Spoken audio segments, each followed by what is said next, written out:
Hello guys, welcome to my channel oh my dish. আজকে আপনাদের জন্য নিয়ে এসেছি একটি মজাদার কাপকেকের রেসিপি। মাত্র 2টা ডিম দিয়ে আমি তৈরি করে ফেলেছি এতগুলো মজাদার কাপকেক, তাও আবার বিটার মেশিনের কোনো ঝামেলা ছাড়াই। ছোট থেকে বড় সবারই পছন্দ এই ধরনের কাপকেকগুলো। আপনারা যারা এখনও আমার চ্যানেলটি সাবস্ক্রাইব করেননি তারা এক্ষুনি সাবস্ক্রাইব বাটনটা ক্লিক করে দিন। তাহলে চলুন আর দেরি না করে সম্পূর্ণ রেসিপিটা দেখে নিই। এই কাপকেকটা তৈরির জন্য যা যা লাগছে তা আমি সবকিছু একসাথে নিয়ে নিয়েছি। 1 কাপ চিনি নিয়ে নিয়েছি, 1 কাপ সয়াবিন তেল, 1 কাপ ময়দা, বেকিং পাউডার, 2টা ডিম, লেবুর রস, বেকিং সোডা আর স্বাদমতো লবণ। এবার একটা পাত্রে সুন্দর মতো আমি 2টা ডিম ভেঙে নিয়ে নিলাম। ডিম 2টা ভেঙে নেওয়া হয়ে যাওয়ার পরেই আমি 1 কাপ সয়াবিন তেলটাও মিক্স করে দিয়েছি। সাথে আবার 1 কাপ চিনিটাও দিয়ে দিলাম। এবার হুইক্সের সাহায্যে ডিম, চিনি আর তেলটা ভালো করে মিক্স করে নেব। যতক্ষণ পর্যন্ত চিনিটা না গলে ততক্ষণ পর্যন্ত এভাবেই হুইক্সের সাহায্যে মিক্স করে নিতে হবে। চিনিটা যখন সম্পূর্ণ গলে যাবে তখন আপনারা নিজেরাই বুঝতে পারবেন একটুও দানা দানা লাগবে না। এই তো সম্পূর্ণ মিক্স করা হয়ে গিয়েছে। এবার একটা চালনের উপর আমরা 1 কাপ ময়দাটা নিয়ে নিয়েছি। ময়দাটাকে খুব ভালো করে আমরা চেলে নেব যাতে একটুও দানা দানা না থাকে। ময়দাটা চেলে নেওয়া হয়ে যাওয়ার পর আমরা এবার 1 চামচ বেকিং পাউডার দিয়ে নেব। সাথে সামান্য বেকিং সোডাও দিয়ে নিয়েছি। দুটো জিনিসই সুন্দর মতো চালা হয়ে যাওয়ার পর এবার আমরা লেবুর রসটা অ্যাড করে দেব। হুইক্সের সাহায্যে রেডি করে রাখা ডিমের মিশ্রণটার সাথে ময়দাগুলো মিক্স করে দিচ্ছি। আর সবগুলো সুন্দর মতো মিক্স করা হয়ে যাওয়ার পরে আমাদের কেকের ব্যাটার সম্পূর্ণ রেডি। এবার আমি 6টা কাপ নিয়ে নিয়েছি। 6টা কাপকেই সুন্দর মতো আমরা অয়েল ব্রাশ করে নেব।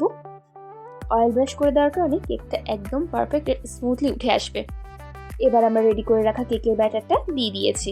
প্রতিটা কাপেই আমরা আধা কাপ করে দিয়েছি কেকের ব্যাটার। আধা কাপ করে ব্যাটারটা দেওয়ার কারণ হচ্ছে কেকটা যখন সম্পূর্ণ হয়ে যাবে তখন কেকটা পুরো কাপের সমান ভরে উঠবে। এভাবেই একটা একটা করে আমি সবগুলো কাপের মধ্যে কেকের ব্যাটারটা দিয়ে রেডি করে ফেলছি মজাদার কাপ কেক। দেখলেন তো আপনারা বিটার মেশিনের ঝামেলা ছাড়াই তৈরি করে ফেলছি এই কাপ কেকগুলো।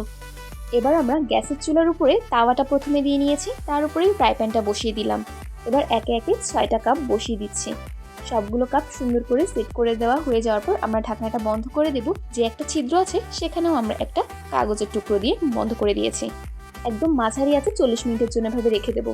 40 মিনিট পর ঢাকনা খুলে দেখি একদম মজাদার কাপকেকগুলো হয়ে গিয়েছে। টুকটুক ফুটেও দেখিয়ে দিলাম 100% পারফেক্ট কাপকেক। এবার চুলো থেকে নামিয়ে নিয়েছি কাপকেকগুলো। একটা ছুরির সাহায্যে কাপের চারপাশে সুন্দর মতো কেটে নিয়েছি। আর দেখুন উল্টে দিলাম, কি সুন্দর মজাদার কাপকেক রেডি হয়ে গিয়েছে। আপনাদের সবার সুবিধার জন্য আরেকটা করেও দেখে দিচ্ছি। মাশাআল্লাহ মাশাআল্লাহ, এত সুন্দর কাপকেক এত ইজিলি হয়েছে। আর দেখুন কি পরিমাণ স্পঞ্জি। আপনাদেরকে একটা ভেঙেও দেখিয়ে দিলাম, একদম সফট আর পুরো একদম ভিতরে জালি জালি হয়ে গিয়েছে। আপনাদের সবার আমার আজকের এই কাপকেকের ভিডিওটি কেমন লেগেছে অবশ্যই জানাবেন। আর আপনারা আপনাদের পরিবারের সদস্যদের জন্য অবশ্যই তৈরি করবেন এই মজাদার কাপকেকটা, কারণ ছোট থেকে বড় সবাই পছন্দ করবে। মাহে রমজান উপলক্ষে যে ওমাই ডিশ একটি রমজান সিরিজ চালু করেছে, আপনারা অবশ্যই সিরিজটা দেখে আসবেন আর মজাদার ইফতারও তৈরি করতে পারবেন। সবাই ভালো থাকবেন, সুস্থ থাকবেন আর ওমাই ডিশের সাথেই থাকবেন। আল্লাহ হাফেজ।